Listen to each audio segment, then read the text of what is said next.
Hello, and welcome to episode 115 of Design Curious Podcast. I'm your host and mentor, Rebecca Ward. Today on the podcast, I'm talking a little bit about how to set yourself apart as an interior designer when you're starting out or even as you're getting going. So there's a few things that you can do, so we'll talk about that in the episode. I'm going to remind you that there's a lot for you down in the show notes, so check out all the links. We have the roadmap to a career in interior design. We have a download of 3 things I wish I had known before I started the career. We also have a quiz for you for finding out what type of interior design you should be doing, whether it's residential, commercial, hospitality. So find that in the show notes. A lot of fun things. And of course, I've got my mentorship program. If you'd love to have someone come alongside and show you how to get your career started the right way, then you'll want to join my design mentor. And you can find all that information down below in the show notes. All right, let's get into the episode. You're now listening to Design Curious, a place where you, creative one, are here to learn about what it really is like to be an interior designer. And I'm your host and mentor, Rebecca Ward. If you're worried about how to succeed in a creative career, if you're ready to learn your next steps to become an interior designer, and if you want the satisfaction of doing something you love every day, you are in the right place. Grab a coffee, a notebook, and let's dig into today's episode.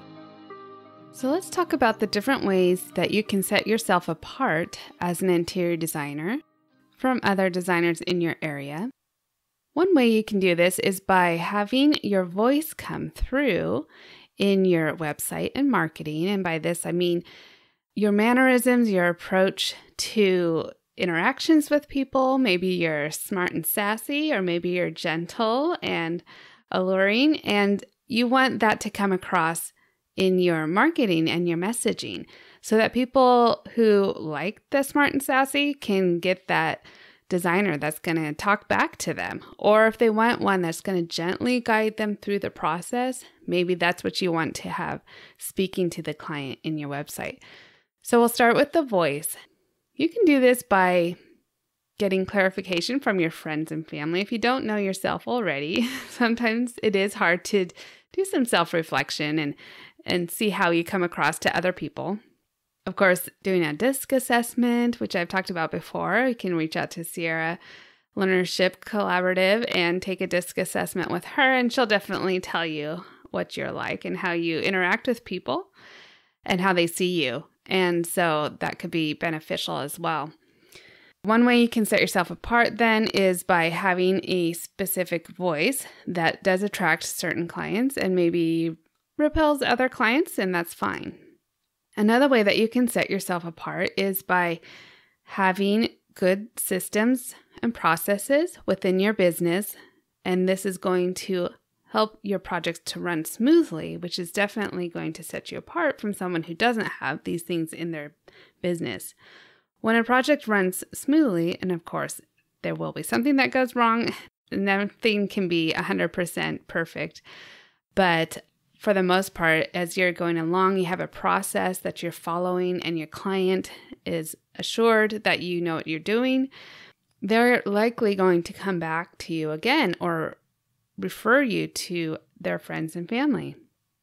So that is another way to set yourself apart, is by having business practices, procedures, and policies in place within your business that can make sure that you are professional and managing a well-run business.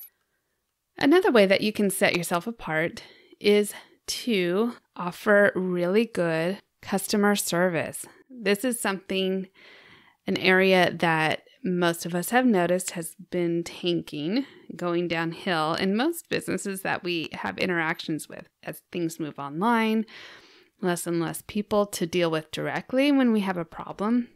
That customer service becomes really important, and people notice if you're available to address the problem, if you're there to hear their problem, first of all. Sometimes it's hard. If you have a problem with a product, you try to find a phone number to get someone on the phone. It's all automated and it sends you around in loops. Sometimes you just need someone to hear you And oftentimes, if your clients are feeling frustrated, they want you to hear them. So you need to offer excellent customer service. I'm reading a book right now called Unreasonable Hospitality, which I would definitely recommend to everyone. I'm going to put it on my reading list. And you can find a list of books that I recommend. And on Amazon, we'll have a link to that in the show notes.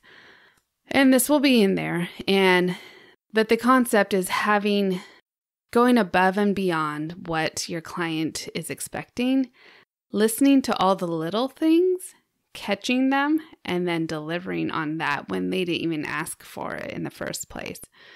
That book has really opened my eyes to look for ways that maybe I can be more hospitable to my clients. Maybe I can listen to them more instead of letting comments fall in passing, to make note of that they always love chocolate or that they wish they had a place to wash their dog.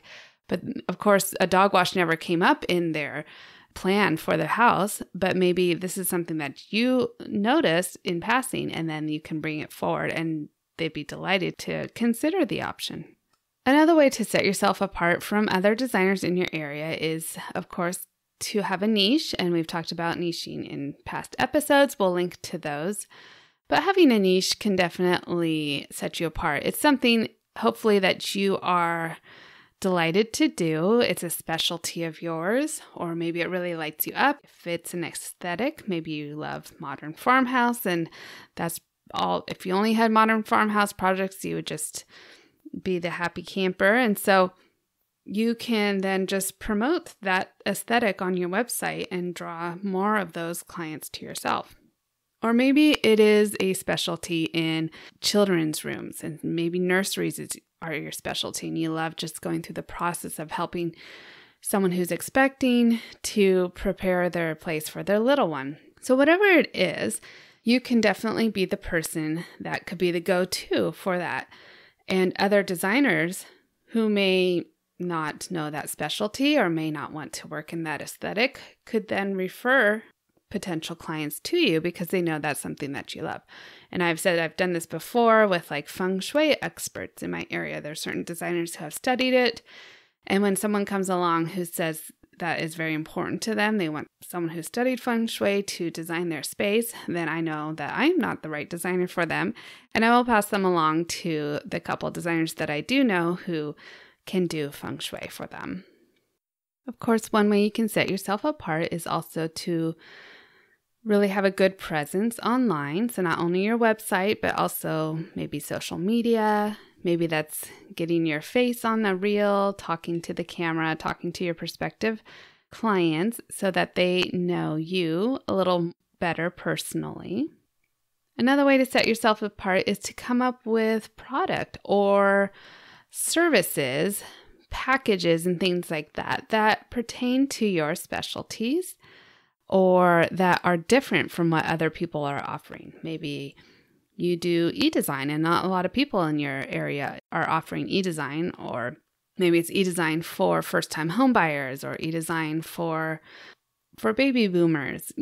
Trying to find a new way to reach your audience and do it in a way that maybe not all designers in your area are doing. And of course, I will always say networking is a great way to set yourself apart. Again, that's getting out there, getting personal with people who are in adjacent industries.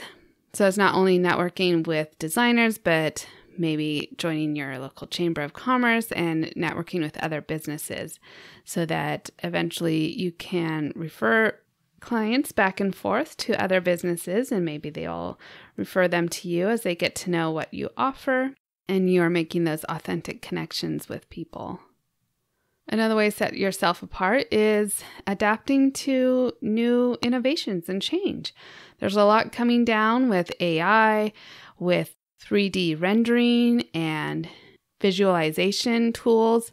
There's some really cool VR options where you can go into a program and kind of look around and see and feel the dimensions of a space. So depending on how adaptable you are to the new technology, you might have a client who's really going to benefit from that or really be looking for a way to visualize to that level. And maybe that's something that you can offer them. Maybe you have an expertise that you want to teach others or share with them. You can offer a class or a course or create a book, different things like that to help focus on your expertise and the things that you do.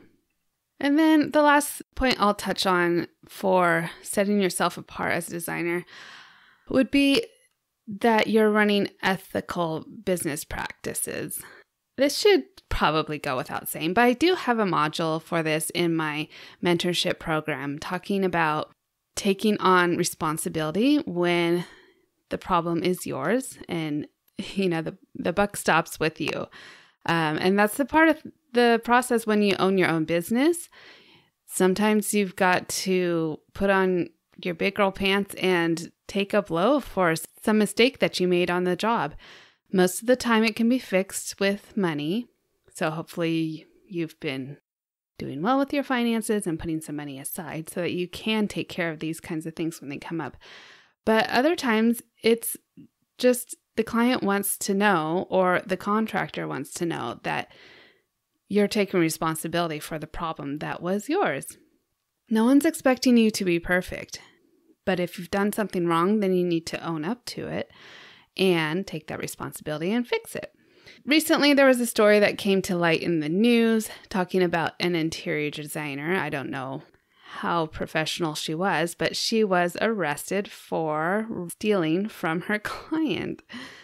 Apparently, she had stolen money, gift cards, and jewelry out of her client's home throughout a lengthy time that she had been in there, and at first denied it, but then she was caught with the product.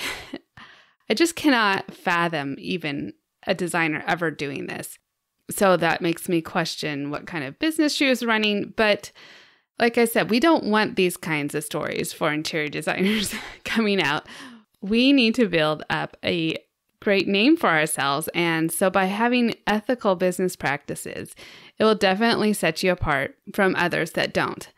We all know that contractors get a bad rap and are known for not showing up on time, over promising and under delivering. And that is very much adjacent and a part of our services, using contractors and working with them. And so we can sometimes get associated with that. So you want to make sure that the people that you're recommending and hiring are also having ethical business practices and integrity as they are going along in their business. I'm sure there's more ways that you can set yourself apart, but these are some of the basic things. Just as you're starting out and trying to think there's so many designers. Yes, there are a lot of designers, more than anybody realizes. And I think it's been growing in the last decade or two. The number of interior designers has definitely increased, and a lot of interest in the career. And that's why I'm here, to help people who are interested in it and maybe have been watching HGTV, or friends have always said that they are good at design, but then how do you translate that and make sure that you are being discovered as a designer by your ideal client? So the things I talked about today are just a few ways that you can set yourself apart.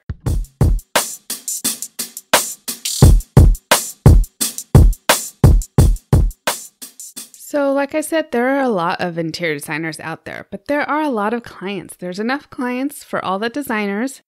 It's just a matter of finding the right clients for you and the right designer for those clients. And so there's a bit of a matchmaking process that they need to go through. And that's why setting yourself apart is going to help them find you more easily. And also that they are already fans once they started working with you, because they've looked at maybe other designers and something about you really resonates with them. That is the whole point of setting yourself apart, hopefully to help you to find clients and stay busy and have a successful career. All right, that's all I have for you this week. I have another great episode for you next week, and until then, stay creative. Thanks for listening. If you love this episode, please leave a rating and a review. This helps me reach other curious creatives like you. If you have a topic request or would like to contact me, simply head over to my website, rwarddesign.com, or email me at podcast@ourwarddesign.com.